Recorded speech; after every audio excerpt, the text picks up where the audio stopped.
नमस्कार दोस्तों, स्वागत है आज की इस वीडियो में। दोस्तों आज की वीडियो बहुत ही इंटरेस्टिंग होने वाली है क्योंकि आज की इस वीडियो में हम बात करेंगे जुडिशियल सेपरेशन। इसकी अगर हम बात करते हैं हिंदी में तो देखिए वो कौन से ऐसे ग्राउंड है जिस आधार पर एक पति और पत्नी एक दूसरे से अलग हो सकते हैं।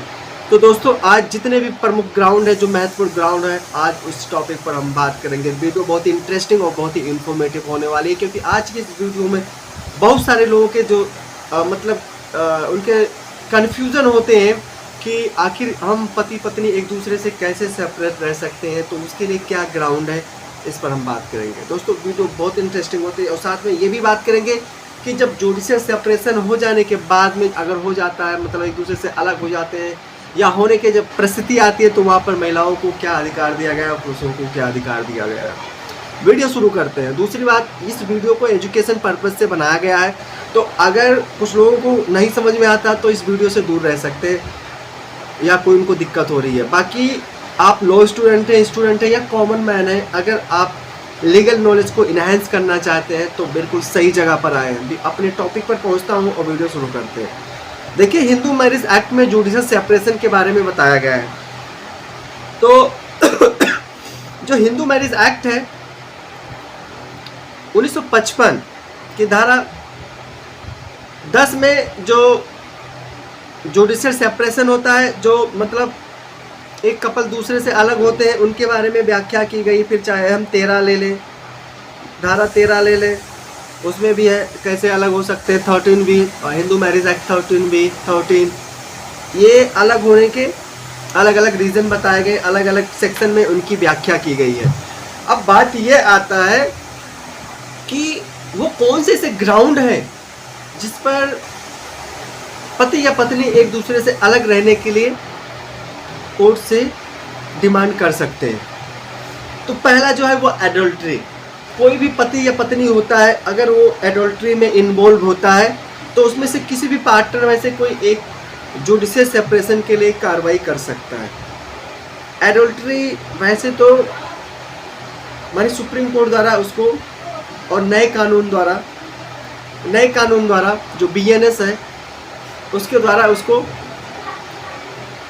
स्ट्रक डाउन कर दिया गया। नए वाले कानून में जो एडल्ट्री है उसकी डिफिनीशन नहीं दिखाई गई है, लेकिन एडल्ट्री पहले क्राइम था, इसमें सज़ा भी मिलता था, लेकिन अब हटा दिया गया है। लेकिन आप एडल्ट्री के आधार पर जुडिशियल सेपरेशन के एक्शन ले सकते हैं, कदम आगे बढ़ा सकते हैं। अगर आप किसी का पार्टनर वो एक्स्ट्रा मैरिटल अफेयर में इन्वॉल्व है तो वहाँ पर आप कर सकते हैं। इसके बाद आता है क्रूरता। तो क्रूरता, जो क्रूरलिटी है, ये भी एक ग्राउंड है जिस आधार पर पति पत्नी में से कोई भी एक दूसरे से अलग होने के लिए कार्रवाई कर सकता है। और इस चीज़ को समझने के लिए एक जजमेंट है, मैंने सुप्रीम कोर्ट का, जियालाल बनाम सरला देवी, AIR 1978, जम्मू एंड कश्मीर। तो इसमें कोर्ट ने कहा था कि पत्नी के ऊपर अगर लगातार क्रूरटी की जाती है, उसके साथ में की जाती है, तो ज़िंदगी नरक जैसी हो जाती है। तो ऐसे कंडीशन में हस्बैंड या वाइफ कोई भी होता है, वो एक ग्राउंड मिल जाता है उनको एक दूसरे से अलग होने का। इसके बाद में है प्रत्यक्ष रूप से या प्रत्यक्ष द्वारा धर्म परिवर्तन। प्रत्यक्ष रूप से अगर कोई धर्म परिवर्तन कर लेता है तो ये भी एक ग्राउंड होता है।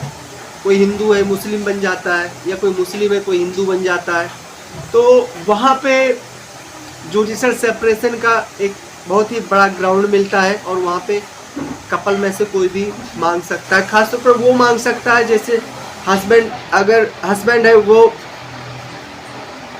धर्म परिवर्तन कर लेता तो वाइफ मांग सकती है, और अगर वाइफ धर्म परिवर्तन कर लेती है तो हस्बैंड जुडिशियल सेपरेशन का जो एक्शन होता है, जो कार्रवाई होता है, उसको आगे बढ़ा सकता है। इसके बाद में जो अगला है वो है पागलपन। देखो, अगर पागलपन पाया जाता है किसी भी व्यक्ति में तो वहाँ पे जुडिशियल सेपरेशन की कार्रवाई की जा सकती है, क्योंकि पागल के साथ साथ जीना बहुत मुश्किल काम होता है। लेकिन कई ऐसे हमें उदाहरण और एग्जाम्पल देखने के लिए मिलेंगे जहाँ पर लोग बीमार लोगों के साथ में भी सहयोग करते हैं, क्योंकि शादी नहीं होती, एक साथ जीने का आधार होता है। तो लेकिन ये ग्राउंड है जिस पर जुडिशियल सेपरेशन के लिए आप एक्शन ले सकते हैं। इसके बाद जो आता है वो होता है कुष्ठ रोग।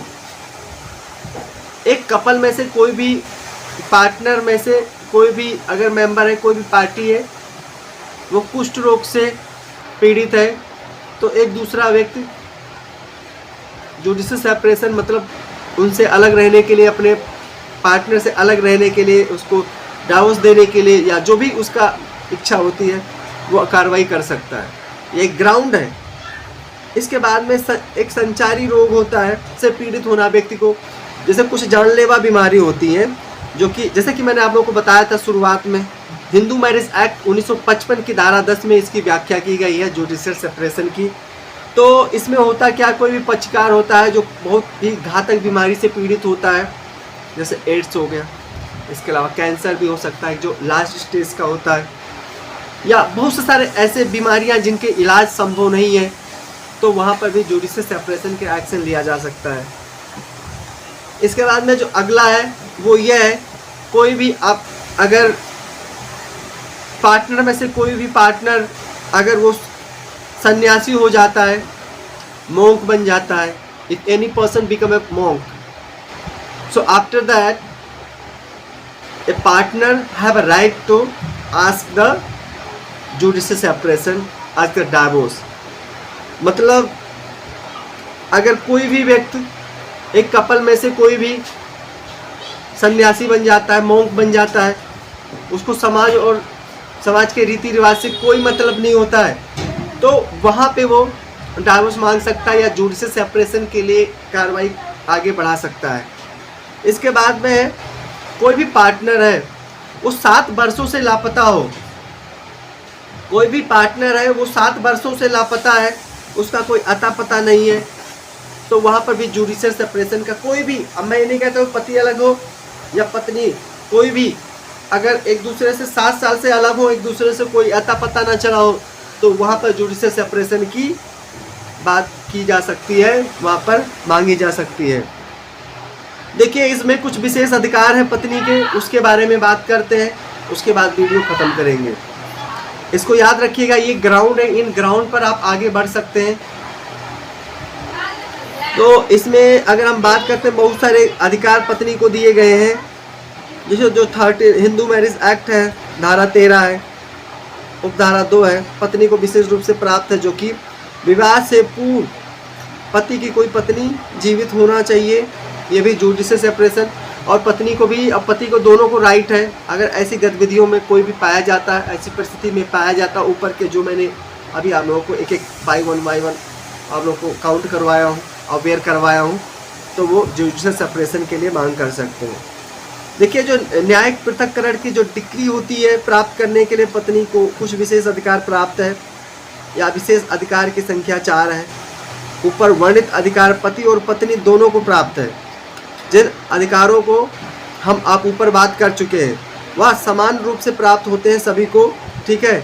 वो हिंदू मैरिज एक्ट की धारा 13 की उपधारा 2 में पत्नी को विशेष रूप से प्राप्त किए गए हैं। तो उस 13 जो धारा 13 है Hindu marriage act 1955 section 13 sub section 2 we can discuss in next video, because if we can discuss on that in that videos, definitely this video become a like very long, मतलब ये वीडियो बहुत बड़ी हो जाएगी अगर हम पूरा इस पर डिस्कस करेंगे।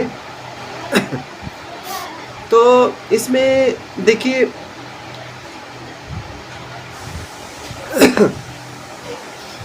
इसमें अलग अलग, इसमें देखिए कुछ पत्नी को जो विशेष अधिकार की बात करते हैं उनको भरण पोषण का भी अधिकार है, ठीक है। इसमें बहुत सारे ग्राउंड है। देखिए इसमें कुछ महत्वपूर्ण लॉ है, उसके बारे में बात कर लेते हैं। जो हिंदू दत्तक भरण पोषण अधिनियम की धारा 18 में पत्नी ने भरण पोषण की डिक्री या दंड प्रक्रिया संहिता 1973 यानी 1973 की धारा 125 के अंतर्गत आपको पता है डाइवोर्स की मांग कर सकती है। और पत्नी के पक्ष में भरण पोषण का आदेश पारित होने के बाद दोनों में 1 वर्ष तक सहवास न होना, जो आदेश पारित हो गया 1 वर्ष तक दोनों में सहवास नहीं होना चाहिए। यदि पत्नी का विवाह 15 वर्ष की आयु में से पूर्व हुआ है तो उसके द्वारा 18 वर्ष की आयु पूरा करने से पूर्व विवाह का निराकरण कर दिया जाना चाहिए। आशा करता हूँ इस वीडियो से आप लोगों को बहुत कुछ सीख मिला होगा। चैनल पे पहली बार आए हैं तो प्लीज़ सब्सक्राइब कीजिए, और अगर आपका कोई सवाल या सुझाव है तो कमेंट कर सकते हैं। बहुत बहुत धन्यवाद।